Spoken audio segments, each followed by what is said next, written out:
네, 사도신경의 마지막 시간입니다. 이번 4월 달 동안 우리가 3주 정도 이렇게 성령에 대해서 살펴볼 텐데, 우리가 이제 성부를 지나서 성자를 또 공부하고 또 이제 성자를 지나 성령까지 오게 되었습니다. 우리가 고백하는 나는 전능하신 아버지 하나님을 믿습니다라는 그 고백과 나는 그의 유일하신 아들 우리 주 예수 그리스도를 믿습니다라는 이 고백이 성립되기 위해서는 우리가 세 번째로 고백하게 되는 나는 성령을 믿습니다라는 고백이 바로 그 밑바탕이 되어야 하는 거죠. 우리가 말씀을 깨닫게 되었을 때 그 깨닫게 하심이 누구로부터 주어지는가? 바로 성령을 통해서 우리에게 주어진다라는 겁니다. 성령의 내적 조명하심을 통하여서 하나님의 말씀을 깨닫게 하시고 그 깨달은 말씀을 우리의 삶으로 풀어내도록 만드시는 분이 바로 성령님이시기 때문에 어떻게 보면 우리가 가장 가까이에 계신 분이 바로 이 성령 하나님이라고 할 수 있겠죠. 구약은 성부 하나님에 대해서 상세하게 다루고 있습니다. 하나님께서 어떤 일을 하셨는지에 대해서 상세하게 다루고 있고, 또한 신약에 와서는 마태, 마가, 누가, 요한복음을 통하여서 예수님께서 어떤 분이시고 어떤 사역을 하셨는지에 대해서 이렇게 상세하게 네 명의 저자들이 이렇게 잘 적어놨습니다. 기록해놨습니다. 그에 반해서 이 성부와 성자에 비해서 이 성령에 대한 언급들은 사실은 성경에 많이 나타나지 않지만 우리는 그 성령을 삼위일체 하나님 중에 한 분으로 고백하고 있다라는 거죠. 자신을 잘 드러내지 않는 특징 때문에 저희가 대학원에 다닐 때 저희 교의학 교수님이 이 성령에 대해서 이렇게 말씀하시더라고요. 성령은 부끄럼쟁이 하나님이시다. 성부를 돋보이게 만들고 성자를 돋보이게 만드는 그런 역할을 하시지만 자신을 잘 드러내지 않으시기 때문에 부끄러움이 많으신 하나님이라고 이렇게 웃으면 소리로 말을 했지만, 우리가 성경을 읽다 보면 그런 성령님이 그런 부끄럼쟁이의 모습으로 우리 가운데 함께 하시는 분이라는 것을 우리가 알 수가 있습니다. 많이 기록되어져 있지 않고 많이 언급되어져 있지 않기 때문에 사람들이 성령에 대해서 이렇게 많이 오해하기도 합니다. 제가 지금 한 5주 정도 이렇게 신천지 분들을 만나서 이렇게 성경을 공부하고 있습니다. 그리고 이제 지난주에 공부를 하다가 이렇게 성령에 대해서 이렇게 이야기를 하는데, 그 사람들은 성령을 뭐라고 말하냐면 수많은 천사들 중에 한 명이라고 이야기를 하더라고요. 그러니까 성령을 우리가 고백하는 삼위일체 하나님 중에 한 분으로 고백하는 게 아니라 그냥 천사들 중에 하나라고 이렇게 치부해버리고 성령을 믿지 않는다라고 합니다. 그리고 심지어 예수님도 믿지 않는다라고 그들은 말을 하는 거죠. 이처럼 성령에 대해서 이제 오해하고 있는 사람들은 성령을 하나님으로 인정하지 않는 분들도 있고, 교회를 다니지만 신앙생활을 하고 있지만 이 성령에 대해서 오해하고 있는 분들도 있습니다. 제가 모 교회에서 이제 부교육자로 사역을 할 때 교회 처음 딱 부임하자마자 담임 목사님이 PBM이라는 선교단체에서 하는 수련회를 참석하라고 저에게 말씀하셨습니다. 한 번도 들어보지도 못했고 뭘 하는지도 모르는 그런 단체에서 하는 수련회입니다. 중고등부 아이들이 데리고 이제 처음에 이제 전도했던 아이들 2-3명과 함께 새 친구들과 함께 이 수련회를 참석했는데, 제가 첫째 날 집회를 참석하고 경악을 금치 못했습니다. 갑자기 설교를 하시던 목사님께서 손바닥을 이렇게 들라고 하십니다. 그리고 이렇게 한 2분 3분 정도 가만히 있으라고 하더라고요. 한번 들어보시겠습니까?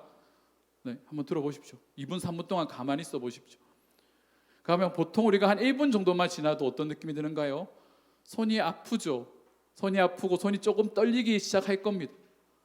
근데 이때 이 목사님이 어떤 멘트를 하시냐면 손바닥에 임재하시는 성령 하나님을 느껴보시기 바랍니다라고 이렇게 멘트를 하는 거죠. 깜짝 놀랐습니다.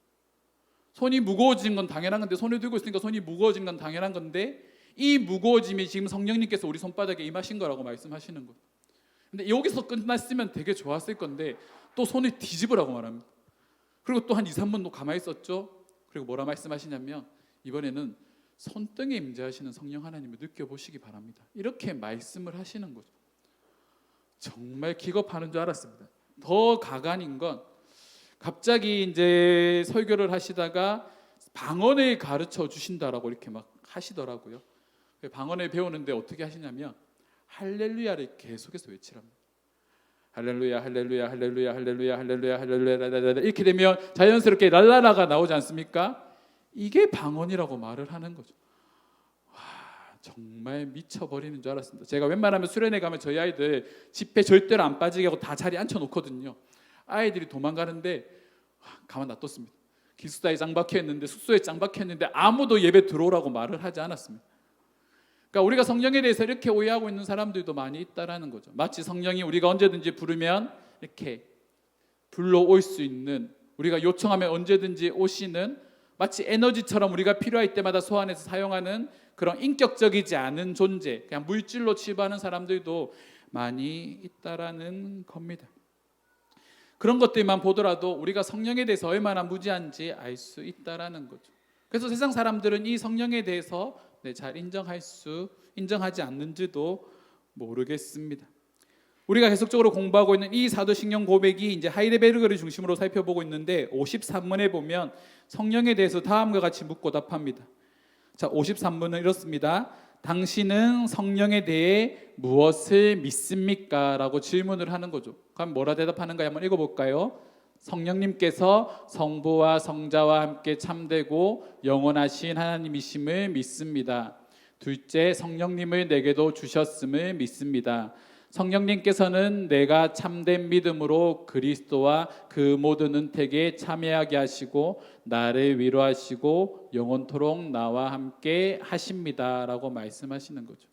자, 성령이 성부와 성자와 함께 뭐라고 고백합니까? 참되고 영원하신 하나님이라고 고백하고 그 다음 이어지는 고백이 그 성령을 나에게 주셨음을 내가 믿습니다라고 고백합니다. 그리고 그 믿음을 고백하는 자들에게 내가 참된 믿음으로 그리스도와 그 모든 은택에 참여하게 하시고 이 성령께서 또 나를 위로하시고 나와 영원토록 함께 하시는 분이심을 우리가 믿음으로 고백해야 하는 거죠. 그럼 이 고백을 가능하게 하는 것조차도 바로 성령님을 통해서 가능하게 한다라는 겁니다. 그러면 성령님이 어떤 분이신가에 대해서 성경을 통해서 한번 살펴보도록 하겠습니다. 성령에 대해서 가장 상세하게 다뤄지고 있는 본문이 요한복음 14장입니다. 우리 요한복음 14장 16절에서 17절 말씀 우리 함께 읽어보겠습니다. 함께 읽겠습니다. 내가 아버지께 구하겠으니 그가 또 다른 보혜사를 너희에게 주사 영원토록 너희와 함께 있게 하리니 그는 진리의 영이라 세상은 능히 그를 받지 못하나니 이는 그를 알지도 못함이라. 그러나 너희는 그를 아나니 그는 너희와 함께 거하심이요 또 너희 속에 계심이라.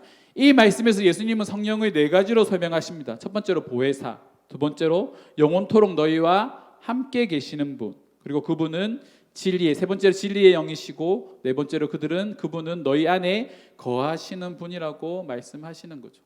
특히 우리가 중점적으로 살펴볼 이 보혜사라는 단어가 이제 헬라어로 디나미스라는 단어입니다. 어떤 분들은 이걸 다이너마이트의 온이라고 말하시는, 그렇게 해석하시는 분들도 있지만 여러 가지 관점에서 살펴볼 수가 있겠죠. 근데 영어 성경에 보면 이 보혜사라는 단어를 카운셀러라고 이렇게 번역하고 있습니다. 그러니까 상담자라는 뜻이죠. 또 다른 의미에서는 중보자, 인도자라는 그런 표현으로도 이 성령을 소개하기도 하지만 카운셀러라는 그 단어 자체 그대로 상담자라는 뜻으로 우리가 한번 살펴보겠습니다. 상담자의 역할은 뭔가요? 우리가 누군가한테 상담을 받을 때 우리는 우리의 이야기를 그 상담자에게 털어놓습니다. 그리고 우리의 이야기를 이렇게 계속 털어놓다 보면 그 상담자가 우리에게 어떤 조언이나 우리가 해야 할 일들에 대해서 일목요연하게 이렇게 말씀해 주시는 거죠. 성령이 우리에게 그와 같은 역할을 한다라고 예수님께서 말씀하시는 겁니다. 이 성령이 지금도 우리 안에 거하시면서 우리의 상담자 역할을 하시며 우리가 어떤 방향으로 나아가야 되는지, 어떤 삶으로 살아가야 되는지에 대해서 우리에게 하나님의 말씀인 성령과 우리 안에 있는 선한 양심을 통하여서 우리의 길을 인도해 주신다라는 겁니다. 근데 왜 예수님께서는 이 요한복음 14장에 와서 이 성령에 대해서 언급을 했을까요? 그걸 좀 살펴보기 위해서 우리가 요한복음 12장의 내용부터 한번 11장의 내용부터 한번 살펴볼 필요가 있습니다. 요한복음 11장에 보면 예수님께서 죽은 나사로를 살리십니다. 그러니까 죽은 나사로가 살아나니까 어떻게 됐을까요? 주변에 있는 사람들의 반응이 당연히 난리가 났죠. 죽었던 사람이 갑자기 살아났는데 3일 만에 살아났으니까 주변 사람들이 막 예수님을 찬양하고 예수님을 막 하나님의 아들이라고 막 이렇게 칭송하기 시작을 합니다.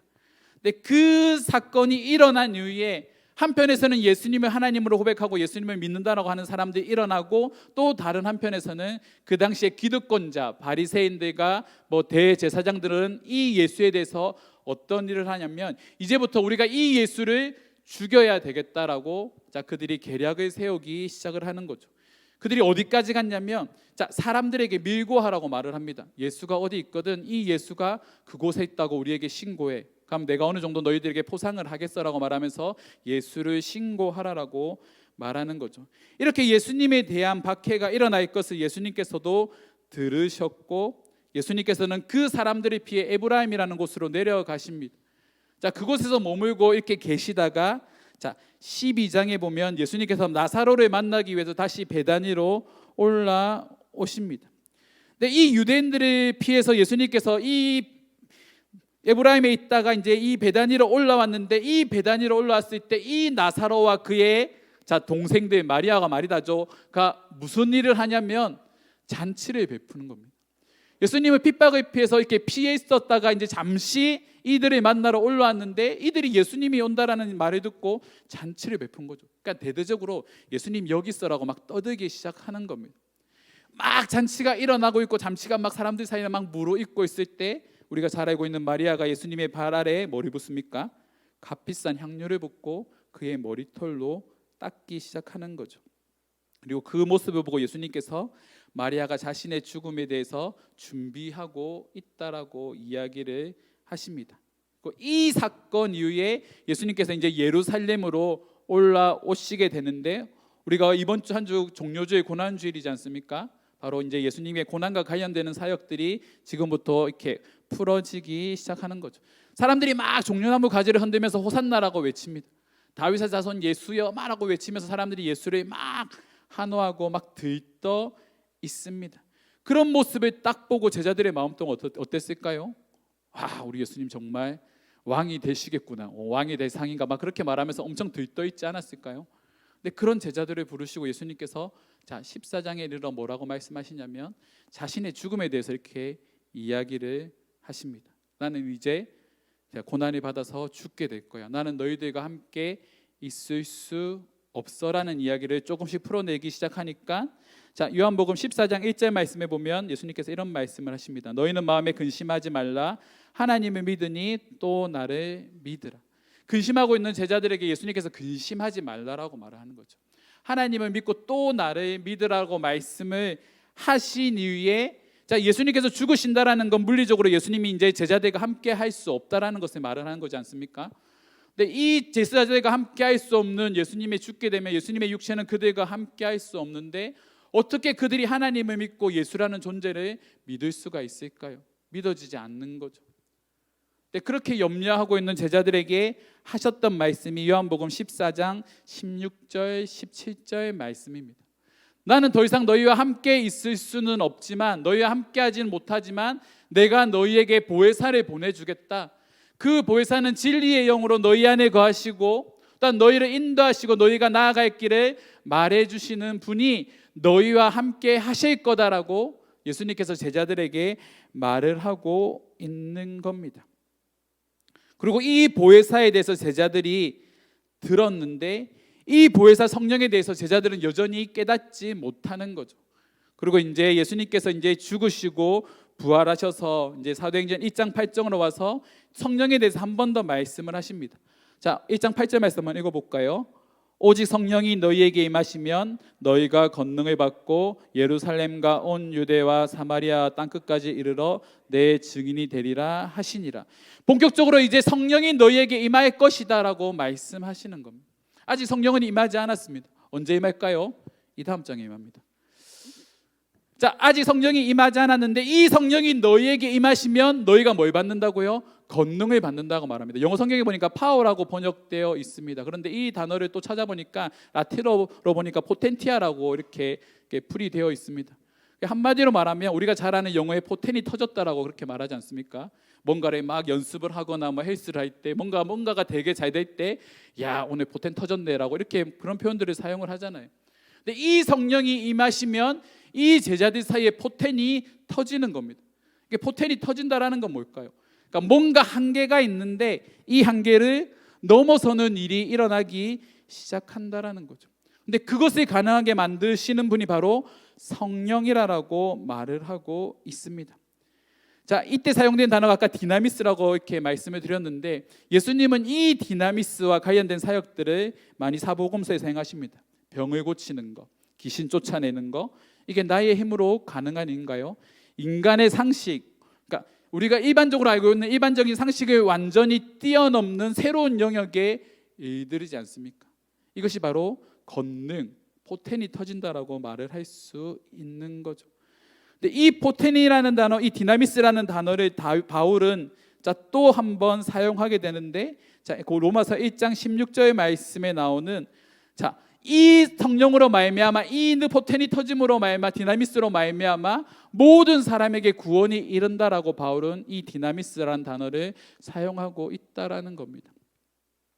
그럼 이 성령이 우리에게 임하시면, 이 성령이 나와 함께 하시면 우리에게 어떤 일이 일어납니까? 예루살렘과 온 유대와 사마리아에 이르러 내 증인이 되는 삶으로 우리가 변화된다라는 거죠. 우리가 신앙생활을 하다 보면 철저하게 자기 중심적으로 신앙생활을 하는 사람들이 있습니다. 내가 원하는 방식, 내가 은혜 받는 방식, 내가 원하는 시간, 그리고 내가 하고 싶은 방법대로 이렇게 신앙생활을 하시는 분들이 있고, 자기만의 생각에 갇혀서 신앙생활을 하시는, 자기 중심적인 신앙생활을 하시는 분들이 있습니다. 하지만 진짜 성령이 우리에게 임하시면 우리의 신앙은 어떻게 되냐면 철저하게 하나님 중심적인 신앙으로 바뀌게 된다라는 거죠. 이전까지의 제자들의 신앙생활이 자기를 위한 신앙생활이었다고 한다면, 예수님께서 이제 하나의 왕국을 완성하실 때 하나는 하나님 예수님의 우편에, 하나는 좌편에 자리를 달라고 했던 이 제자들의 이런 일반적인 자기 중심적인 이 신앙생활의 모습이 성령이 임하심으로 말미암아 어떻게 됩니까? 예수를 전하는 예수의 증인이 되는 삶으로 사도행전 2장 말씀 위에 완전히 변화되기 시작하는 겁니다.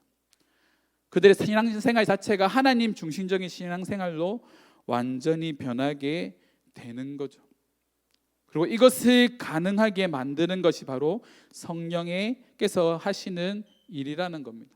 그리고 예수님께서는 그 성령이 하시는 일에 대해서 요한복음 14장 21절 말씀에 다음과 같이 말합니다. 한번 같이 읽겠습니다.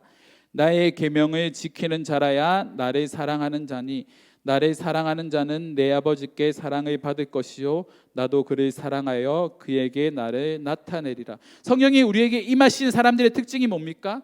하나님의 말씀을 지켜 행하는 겁니다. 하나님의 말씀이 내 안에 있어서 그 말씀이 우리에게 요구하시는 삶을 지켜 행하는 것, 그것이 하나님이 사랑하는 사람들에게 나타나는 삶의 모습이고, 그것을 가능하게 하시는 분이 바로 성령 하나님이시라는 거죠. 이 성령이 분명히 나에게 임하시면 나는 하나님을 사랑하게 되고 예수 그리스도를 사랑하게 되는 겁니다. 사랑하니까 어떻게 합니까? 따라가게 되겠죠. 예수님께서 말씀하시는 누구든지 나를 따라오려거든 자기를 부인하고 자기 십자가를 지고 나를 쫓으라라는 그 말씀, 분명히 기록된 말씀이기 때문에 내가 하나님을 사랑한다고 말하면 나는 그 말씀을 뭐 해야 됩니까? 지켜 행하는 거죠. 그것이 참된 믿음이라는 겁니다. 내가 원하는 방식대로만, 내가 하고 싶은 대로만 신앙생활을 하는 것이 아니라 하나님께서 우리에게 요구하시는 그 신앙생활을 살아내는 것, 그것을 가능하게 하시는 분이 바로 성령 하나님이시라는 겁니다.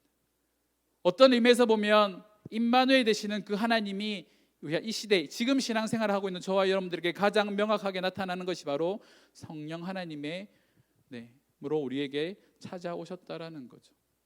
아까 우리가 요한복음 14장에서 살펴봤던 보혜사, 진리의 영, 우리 안에 거하시는 분, 내 안에 거하시는 분, 그 성령이 저와 여러분들과 함께 하신다라고 말씀하고 있는 겁니다. 그래서 바울은요, 로마서 8장 16절 말씀에 다음과 같이 말합니다. 성령이 친히 우리의 영과 더불어 우리가 하나님의 자녀인 것을 증언하시나니. 성령이요, 자, 우리의 영, 우리 안에 있는 하나님의 형상을 닮아 있는 그 영으로가 더불어 우리가 하나님의 자녀인 것을 증언한다라고 바울은 고백하고 있습니다. 말씀하고 있는 거죠. 여러분들이 하나님의 자녀인 것을 여러분들이 믿으십니까? 그 고백을 가능하게 하는 것이 바로 성령님이시라는 겁니다. 그 성령으로 인하여서 우리가 하나님의 자녀가 되었다면, 아까 우리가 살펴봤던 요한복음 14장 21절 말씀처럼 하나님의 계명을 지키는 것으로 내 안에 하나님의 함께 하심을 우리가 나타낼 수 있다라는 겁니다. 자기 중심적인 신앙에서 하나님 중심적인 신앙으로 바뀌어가는 그 순간이 어떻게 보면 우리가 진짜 신앙생활을 시작하는 그런 단계입니다. 그래서 우리가 은혜 받았다라고 말할 때 그 은혜는 뭡니까? 아까 사도행전 1장 8절의 말씀처럼 누군가에게 그리스도의 증인이 되는 거죠. 누군가에게 그리스도를 전하는 그리스도의 제자가 되는 겁니다. 근데 이 제자가 된다라는 것은요, 그냥 우리가 막무가내로 예수 믿어 사람들에게 이렇게 말하면서 막 그렇게 선포하듯이 다니는 그런 방법은 옛날에 그렇게 많이 사용을 했지만, 그냥 우리 삶 자체에서 그리스도가 드러나도록 만드는 것, 우리를 빛으로 부르신 그 예수 그리스도로 말미암아 우리 안에 비치신 그 예수 그리스도가 나를 통하여서 자연스럽게 드러나는 그 이들을 통하여서 바로 이 복음이 저와 여러분들을 통해 전파되어진다라는 겁니다. 근데 이 일이 사실은 되게 힘든 거죠. 근데 이 일을 가능하게 하는 분이 뭡니까? 여러분이 누군가를 되게 원망해요. 되게 꼴보기도 싫어요. 쳐다보기도 싫고 이 사람과 상종하기 싫어요. 근데 내 안에 계속 그런 불편한 마음들이 드는 거죠. 하나님 말씀에서 내 이웃을 내 몸과 같이 사랑하라고 말했는데, 하나님을 사랑하면 원수도 사랑하라고 말했는데, 이놈 보면 꼴보기 싫고 정말 쳐다보기도 싫은 그 존재들이 분명히 내 옆에 있을 겁니다. 그런데요, 예전에는 그런 게 문제가 되지 않았는데 내 안에 은혜가 들어오다 보니까 그런 것들이 계속해서 내 안에 울림이 되는 거죠. 원수 사랑해, 원수 사랑해, 원수 사랑해, 끊임없이 이렇게 울리기 시작하는 겁니다. 근데 그 음성이 성령께서 우리에게 말씀하시는 하나님의 말씀이라는 거죠. 그리고 그 말씀에 순종하는 것이 바로 저와 여러분들의 삶이 되어야 하는 겁니다. 제가 제 삶에 대해서 이렇게 말씀드릴 때 제가 자주 말씀드리잖아요. 여러분 어떻게 보면 제가 되게 무턱대고 막 아무렇게 사는 것 같지만 그렇게 막 아무렇게 살지는 않습니다. 항상 뭔가의 말씀으로 마음에 울림이 오고 마음에 뭔가 이때까지 듣지 못한 그런 마음의 감동들과 음성들이 이렇게 마음속에 막 요동치기 시작하면 그 요동치는 것으로 인해서 저는 사실은 많이 움직이거든요. 근데 이거를 한 번, 두 번 생각하다 보면 놓칠 때가 많이 있습니다.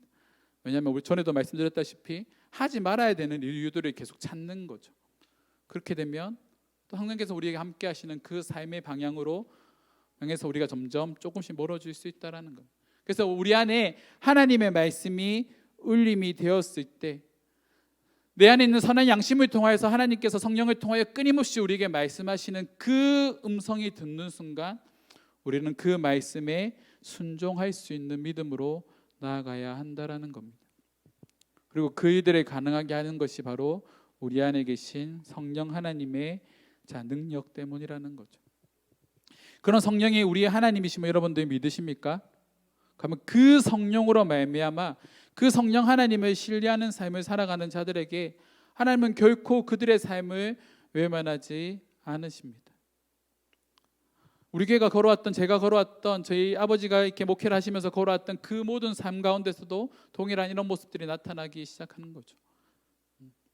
매번 하나님께서 이끄심이 있는, 하나님의 인도하심이 있는 그런 삶을 경험하면 경험할수록 여러분들은 믿음에 대한 확신과 하나님에 대한 신뢰가 쌓여가지 않을까요?